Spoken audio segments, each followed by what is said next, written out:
Bonsoir Aurélie. Bonsoir Emmanuel, bonsoir à tous. Alors, pour commencer, rappelez-nous cette histoire. Cette histoire, elle commence il y a un an, en avril 2022, dans un collège d'Efremov, à 300 km au sud de Moscou, quand un professeur d'art plastique demande à ses élèves de préparer des dessins de soutien aux soldats déployés en Ukraine. Tous s'exécutent, sauf cette jeune fille que vous allez découvrir, Maria Moskalev, surnommée Masha, âgée à l'époque de 12 ans. Elle fait alors ce dessin que nous allons voir, une mère et sa fille sur lesquelles s'abattent des roquettes russes et un drapeau ukrainien orné du slogan « Gloire à l'Ukraine ». Voilà le dessin qu'on a aperçu. Le dessin de Masha fait scandale. En voyant le croquis, la directrice de l'établissement alerte la police. Son père, Alexei Moskalov, est arrêté et poursuivi pour avoir discrédité l'armée de son pays. La raison invoquée, des publications anti-guerre retrouvées sur ses réseaux sociaux. Quelques mois plus tard, en mars dernier, sa fille lui est retirée. Elle est placée dans un foyer. Lui est condamné à 2 ans de prison au terme d'un procès éclair. Mais l'affaire ne s'arrête pas là, car le verdict est prononcé en l'absence de l'accusé.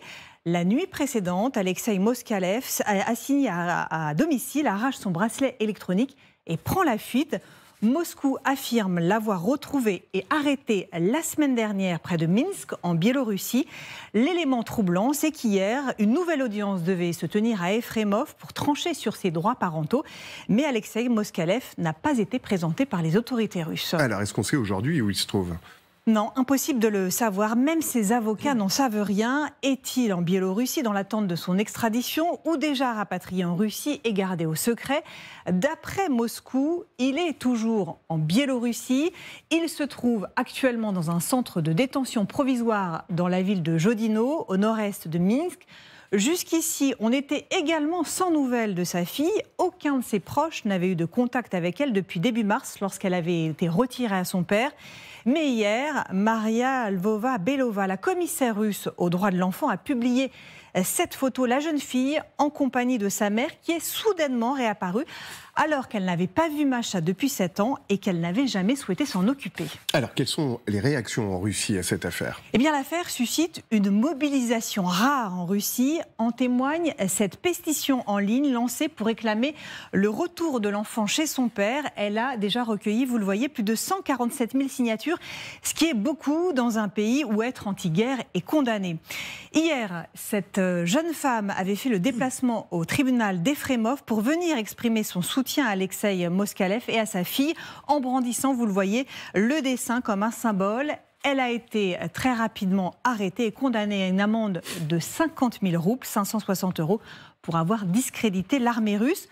Autre réaction inattendue cette fois, celle d'Evgeny Prigojine, le patron de Wagner, qui a apporté son soutien au père et à sa fille via ce communiqué. Nous considérons que la condamnation d'Alexei Moskalev est injuste. Merci beaucoup Aurélie. Je me tourne vers vous Isabelle Lasserre parce que vous connaissez intimement cette société russe. D'abord très mystérieux effectivement ce qui se passe. Le père qui n'est pas en Russie, ce communiqué de Prigojine qui semble quasi surréaliste. Qu'est-ce que ça nous raconte de l'état de la société russe en ce moment ? Ça raconte déjà que 2 choses. D'abord, tout est politique. L'intervention de Prigojine, les condamnations absolument immenses pour quelque chose qui est pas du tout un crime et qui n'a absolument pour un dessin d'enfant. Est-ce qu'on se rencontre? Et ça raconte aussi la direction suivie par la Russie qui de plus en plus s'inspire des méthodes de Staline. C'est pas pour rien que les statues de Staline sont réhabilitées dans toute la Russie aujourd'hui. Toute manifestation anti-guerre sur les réseaux sociaux, dans un dessin d'enfant. Enfin, elle est en 6e ou en CM2, ça dépend des sources, cette petite fille. 6e année, elle a 13 ans aujourd'hui, elle en avait 12 au moment où ça... 2 ans de prison, il y a des journalistes, un opposant a été condamné récemment à 8 ans de prison parce qu'il avait dit sur les réseaux YouTube qu'il était anti-guerre, c'est Ilya Yashin. On en reparlera tout à l'heure un journaliste, Yashin, entre autres, effectivement. Oui. Donc, en fait, c'est une société qui est devenue complètement militarisée au sens où, en fait, la guerre est rentrée dans tous les foyers, le pouvoir politique a fait rentrer la guerre dans tous les foyers et oblige en fait tous les Russes à servir en fait la guerre. Dans les écoles, on est obligé de faire des manifestations, de mettre des pancartes pour soutenir la guerre. Et tout individu qui manifeste de manière tout à fait soit innocente, soit légère, son désaccord est puni. Donc c'est une répression absolument incroyable. Enfin, la Russie est devenue une dictature. Mais, Joséphine Staron, 147 000 signatures dans une pétition, c'est rarissime. Parce que ces signatures pourraient être interprétées dans le fond comme un soutien à des anti-guerres, et donc comme des pétitions anti-guerre. Qu'est-ce qui crée ce... Alors, on ne va pas faire d'effet de loupe, hein, ça n'est que 147 000 signatures, mais ça reste significatif. Ça reste significatif, et puis ce qui est intéressant dans cette histoire, au-delà de tous les mystères qui l'entourent encore aujourd'hui, c'est qu'on a quand même tous les éléments de la bonne histoire. Parce que quand on regarde dans l'histoire des contestations sociales de tous les pays, des révolutions sociales, eh bien, on cherche toujours le visage de la contestation, le visage de la révolte. Et là, eh bien, ils l'ont peut-être trouvé. Avec cette histoire qui, encore une fois, regroupe tous les éléments. Un père célibataire qui élève seul sa fille, une fille avec un dessin innocent finalement, et la disproportion de la peine qui est extrêmement choquante et que personne ne peut comprendre. Et donc là, avec tous ces éléments réunis, on peut imaginer que on puisse avoir derrière tout ça un engouement, une forme de compassion d'une partie du peuple russe qui, s'il n'était pas opposé de manière frontale à la guerre, et bien là, trouve que quand même, à partir du moment où on mêle à tout ça des familles individuelles et qu'on y met des visages, qu'on y met des noms, et bien là, ça devient plus concret, et donc on peut soutenir une forme de révolte. Donc c'est quelque chose qu'il va falloir suivre, parce que peut-être que là, on a le visage ou peut-être le martyr d'un début de contestation sociale qui prend forme en Russie. En tout cas, Antoine Arjakovski s'est suivi au Kremlin. La preuve, d'ailleurs, assez singulière aujourd'hui, c'est que Maria Lvova-Belova, que tout le monde connaît sur ce plateau, la fameuse commissaire à l'enfance, qui est sous le coup d'un mandat d'arrêt de la Cour pénale internationale pour déportation d'enfants, c'est elle qui a joué aujourd'hui les entremetteuses et qui a ramené la mère que cette jeune fille n'avait pas vue depuis des années. Ça prend une tournure extrêmement politique, en effet. Bien sûr, bien sûr. En même temps, cette photo, les Russes savent l'interpréter. Cette mère souriante avec sa fille, alors qu'elle n'a pas vécu avec elle pendant des années, et que la fille a dit à plusieurs reprises qu'elle ne voulait pas vivre avec sa mère. Je suis pas sûr que... Il l'a abandonnée, la mère l'a abandonnée. La mère l'a abandonnée, donc je pense pas qu'il soit dupe. Je pense surtout qu'il y ait autant d'informations autour de cette affaire montre que la propagande réussit son projet qui consiste à faire peur, à susciter une atmosphère de délation. C'est ça. La directrice de l'établissement s'est sentie obligée de raconter ce qui s'est passé pour un malheureux dessein.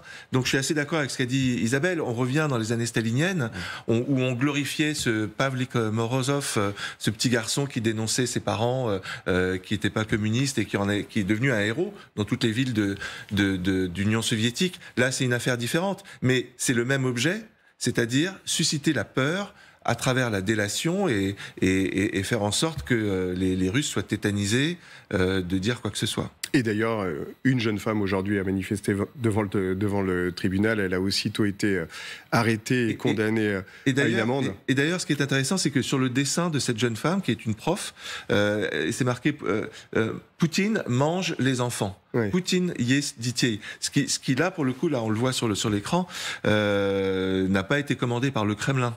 On a appris qu'une heure plus tard, elle est tombée dans les pommes et qu'elle était rapatriée d'urgence. Donc, je ne sais pas ce qui lui est arrivé, mais ça a été immédiatement corrigé par la propagande. En tout cas, la répression s'accentue. Il y a des signaux objectifs qui nous le montrent.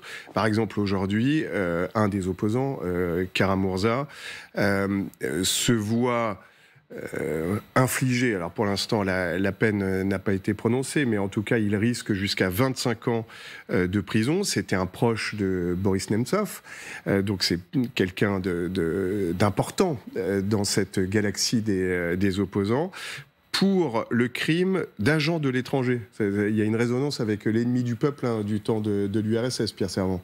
Oui, c'est une loi maintenant ancienne, malheureusement en Russie, qui consiste à mettre un tampon infamant sur donc les ONG, tous les systèmes, comment dirais-je, défenseurs des droits, des libertés. C'était le cas de l'ONG dont le nom est en train de... Mémorial, qui avait été effectivement frappé de ce tampon, et qui, quelque part, désignait à la vindicte populaire en disant, voilà, agent de l'étranger, agent secret de l'étranger. Sans qu'il n'y ait jamais aucun fait, d'ailleurs, qui soit produit au moment des audiences. Ouais. Mécaniquement, c'était, dans la loi de mémoire, il y a le fait simplement de toucher, d'avoir des subsides venant de l'extérieur à tel niveau, permettait donc aux autorités ukrainiennes de mettre ce tampon infamant pour justement casser la dynamique de ces ONG, ces défenseurs des libertés.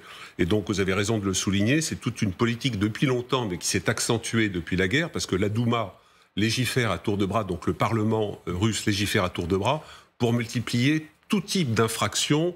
Je le rappelais hier, par exemple, le ruban de Saint-Georges, qui est un des symboles justement du nationalisme pro-russe, qui est le ruban d'une décoration tsariste qui a été remise à l'honneur après par Staline, qui existe encore aujourd'hui.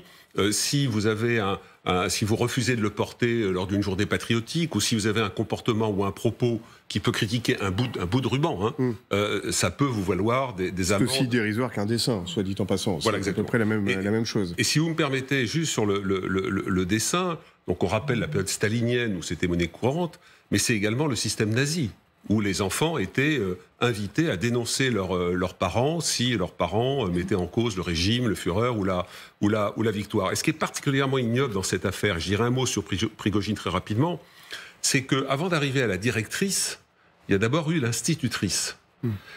Et l'institutrice, donc, a considéré qu'elle savait ce qu'elle faisait en dénonçant à sa directrice cette petite fille. Et par ailleurs, une institutrice connaît la situation familiale des enfants qu'elle enseigne. C'est la première fiche de départ de l'école, etc. Donc elle ne pouvait pas ne pas savoir que cette petite fille, elle vivait avec son père, que c'est son père qui s'en occupait, qu'elle n'avait pas de mère. Donc ça veut dire que dans sa tête, cette institutrice s'est sentie légitime à dénoncer cette petite fille avec toutes les conséquences qu'elle pouvait imaginer. Premier cran. Deuxième cran, l'institutrice, la directrice, qui, de la même façon, a dit, voilà, je poursuis. Donc, il y a là un symbole, je dirais, du caractère vraiment ignoble du régime qui est éclatant. Et juste un mot sur Prigojine. Pourquoi Prigojine s'en démarque ? Parce que Prigojine, on le présente ici souvent pour ce qu'il est, à savoir un chef de guerre, un chef d'une bande de miliciens tueurs, mais c'est un très grand patron de presse. Il a plus de 120 titres de médias sur Internet, télévision, radio, etc. C'est une énorme machine de propagande extrêmement puissante, sans compter toute la partie cachée, troll, etc. Bien sûr. Et ça veut dire que c'est un homme de communication. D'ailleurs, vous voyez bien toutes les mises en scène qu'il n'arrête pas de faire. Et là, sans l'opinion publique. Voilà, là, il a le nez de se dire, cette histoire-là, va trop loin. Et par démonstration, est une histoire entre guillemets à la con. Parce que pourquoi ? Parce que qu'est-ce que ça veut dire ? Qu'est-ce que c'est que ce régime poutinien qui a peur du dessin d'un enfant? Et ça, Prigojine se rend compte qu'en termes d'image, et alors, en plus, il ne se trompe pas, parce qu'il y a quand même si c'est effectivement, on peut dire 150 000 personnes, c'est pas par rapport à toute la 140 millions d'habitants, c'est rien, et c'est énorme.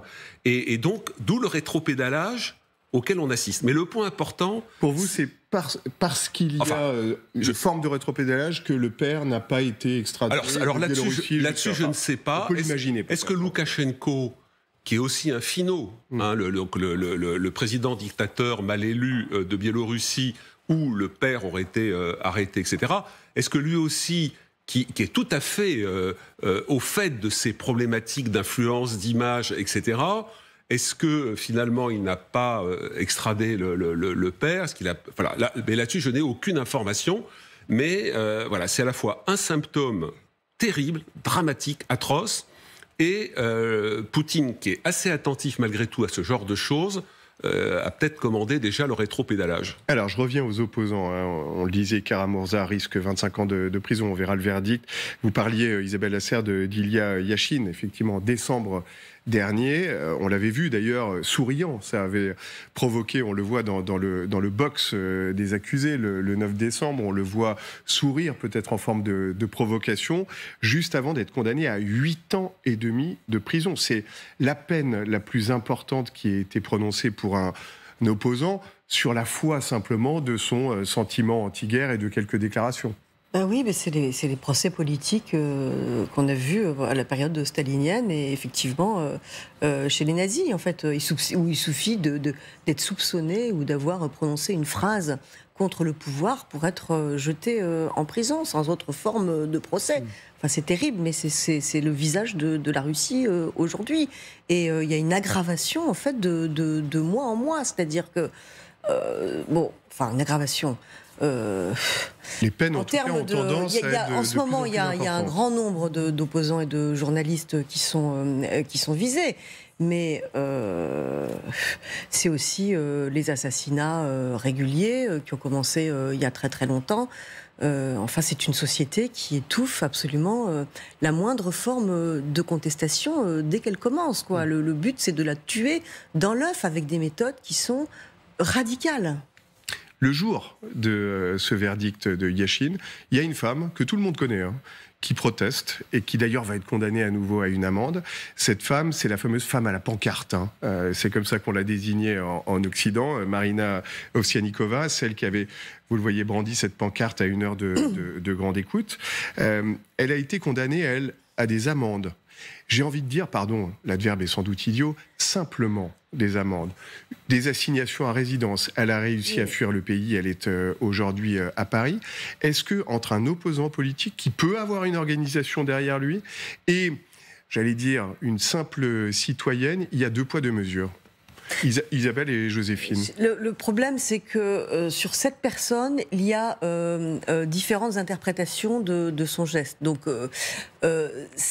certains spécialistes de la Russie se demandent si elle est une véritable opposante à 100%. Moi, je n'en sais rien. Il se base sur sa sortie absolument extravagante et spectaculaire de Russie, la nuit.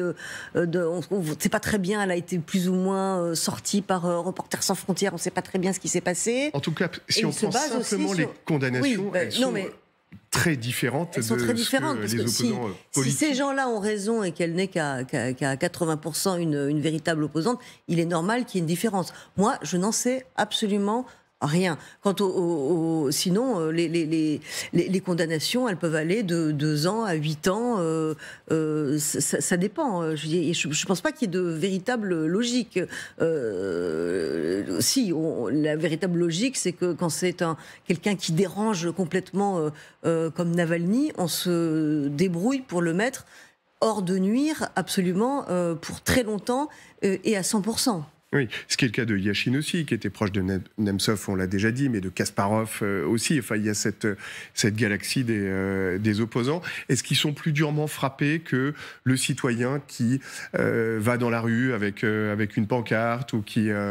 Je pense que ça dépend. Là, ce qui est frappant avec cette femme, c'est que on a tous vu presque en direct en fait les images. Et donc, au moment où elle fait ce geste, tout le monde retient son souffle un peu en se disant « Oula !» Qu'est-ce qui va lui arriver? Que va-t-elle devenir dans les prochaines heures? Et donc, on a peut-être aussi de la part des autorités russes une forme de retenue instantanée, en sachant que le monde entier les regarde. Parce que la notoriété est telle que... le monde entier les regarde à ce moment-là, 24/24, pour savoir ce qui va se passer. Donc peut-être qu'aussi ça peut jouer dans la réponse qui est accordée. Mais ce qui est intéressant quand même, c'est que rien de tout ça n'est très surprenant. Alors bien sûr, il y a toute une tradition politique en Russie qu'on a largement expliquée, mais on se souvient aussi d'un discours de Vladimir Poutine il y a quelques mois où il montrait très clairement qu'il y avait les bons Russes et les traîtres. et qu'il y aurait une chasse aux traîtres, qu'il y aurait une chasse aux sorcières finalement qui allait être menée. Et c'est très frappant dans cette interview, il regarde la caméra, en fait il regarde ses opposants droit dans les yeux presque en leur disant on va vous débusquer, il y a les bons et les mauvais Russes. Et donc là finalement c'est la mise en place de cette politique qu'il a annoncée. Alors, ça vaut également pour certains autres citoyens américains, comme Evan Gershkovich, le fameux journaliste du Wall Street Journal, qui a été arrêté et dont on a appris aujourd'hui qu'il était mis en examen, c'est pas une surprise, pour espionnage. Simplement, l'espionnage peut être réprimé d'une peine de 20 ans de prison. C'est considérable ce qui est en train de se passer. Et pour le coup, c'est inédit. C'est la première fois que vous avez un journaliste américain qui est mis en examen pour ce type de chef d'inculpation. C'est la première fois depuis l'indépendance de la Fédération de Russie, depuis 91. Mais avant, là encore, on revient à la période soviétique, c'était arrivé déjà. Donc tout ce dont on parle ne fait que montrer qu'il y a une sorte de répétition d'un traumatisme ancien qui n'a pas été soigné au bon moment, c'est-à-dire au début des années 90. Et donc, le FSB, qui est aux commandes, clairement, les services secrets, Poutine, reproduit les mêmes phénomènes d'instillation de la peur, de chantage vis-à-vis des Occidentaux, à un moment où on comprend bien que là, les Occidentaux sont en train d'armer, et les Américains en particulier, les Ukrainiens, et c'est une monnaie d'échange pour essayer d'affaiblir les Occidentaux dans leur soutien à l'Ukraine. C'est comme ça d'ailleurs que Joe Biden a réagi quand il a appris la nouvelle. C'est absolument terrible. Mais alors du coup, si on revient à l'époque soviétique, qu'est-ce qui se passait à l'époque soviétique? Moi, je me souviens quand j'étais à Moscou dans les années 80. Eh bien, il y avait des présidents français qui venaient avec des listes de dissidents et des journalistes qui faisaient pression. On s'en souvient pour dire. Il y avait des échanges. Comme il y en a eu avec il y a Bukovski qui s'était fait libérer en face d'un communiste chilien. Je me souviens très bien. Donc voilà, ça veut dire que nous, occidentaux, on doit reprendre les recettes des années 70-80 et faire pression sur les autorités russes en disant il se trouve que vous continuez à exporter des diamants en Belgique, il se trouve que vous continuez à exporter de l'uranium enrichi en Occident. Il y a des moyens de pression et je ne comprends pas qu'on ne mette pas ces moyens de pression sur la table. Alors, en tout cas, et c'est pour ça que je disais tout à l'heure, pas d'effet de loupe, Pierre Servan, parce que quand on regarde la popularité de Vladimir Poutine, on a la dernière livraison de ce fameux institut de sondage Levada, que l'on cite très régulièrement, parce que c'est un des rares instituts qui soit encore à peu près indépendant. Alors, je vous vois réagir, vous nous direz dans... Ça fait des années qu'il n'est pas indépendant, Levada. Ça fait vraiment des années. Bon, alors en tout cas, c'est un des rares signaux que l'on peut avoir de mesure de cette opinion publique. Et vous voyez, la popularité de ces... Aujourd'hui, on a eu ce chiffre de 82% de popularité de Vladimir Poutine. Ça reste, en tout cas dans le déclaratif, Pierre Servan, quelque chose de très élevé. Je vous vois faire la moue et je reviens vers vous tout de suite. Pierre Servan. Oui, ce résultat de cette cote de popularité de maréchal soviétique, en dehors de la problématique de savoir est-ce que c'est un instrument de mesure fiable ou pas, mais Antoine ne dira ça. Ça ne dépend pas du Kremlin. Mieux que moi. Voilà, pour le dire autrement. Pourquoi n'est-ce pas complètement surprenant? D'abord, vous avez un matraquage de la propagande d'État, souvent les médias de Prigojine ou la télévision publique, sur une population qui est vieillissante et dont une partie ne se nourrit que de ce type de médias et ne cherche pas du tout à avoir accès à d'autres sources d'informations.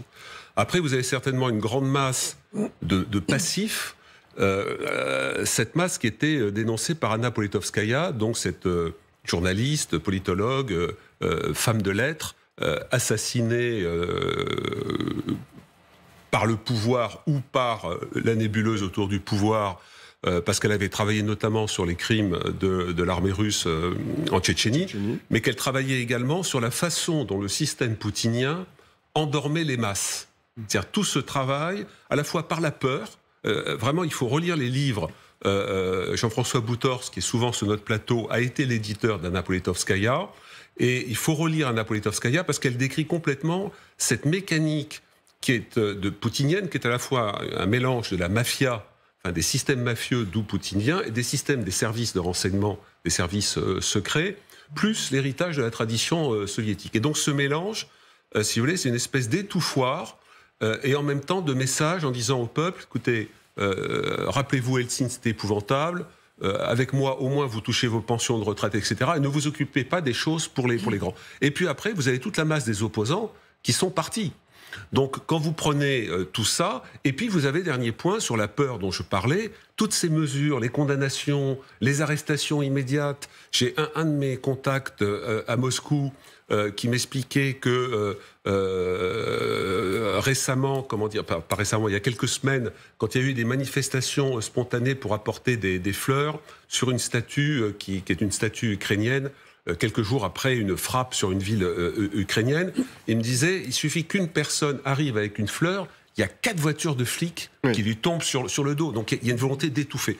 Donc quand vous prenez tout ça, je ne sais pas quelle est la crédibilité, mais le résultat ne me surprend pas complètement. Le thermomètre est biaisé. Hein, oui, je partage ce que dit Pierre. Je ne crois pas vraiment, mais pas du tout, aux chiffres de l'Institut Levada. Ça fait depuis bien longtemps qu'il a perdu toute crédibilité auprès des experts. Moi je connais, il se trouve, un des experts de Levada qui est parti dans les années 2000 de Russie parce qu'il contestait ces chiffres, mais il a dû s'expatrier en Allemagne. Donc voilà, les gens qui suivent de près Levada, et puis les gens qui suivent de près cette société dont on dit depuis le début de l'émission qu'elle est devenue totalitaire, qu'il n'y a aucune indépendance, et que même le moindre dessein peut vous conduire en prison, ou si vous êtes mineur, vos parents en prison, c'est tout simplement pas crédible. Voilà. Bon, juste un mot sur pardonnez-moi, la communication, l'image, etc. Ça ne m'étonnerait pas que les Ukrainiens sortent un timbre avec le dessin de cette petite fille. Vous voyez, quand on voit comment ça peut paraître mineur, mais ça fait partie aussi des stratégies d'influence et d'image. Les Ukrainiens l'ont fait sur différents événements. Et donc, je fais le pari que ce dessin apparaîtra sur des timbres ukrainiens. Alors, est-ce que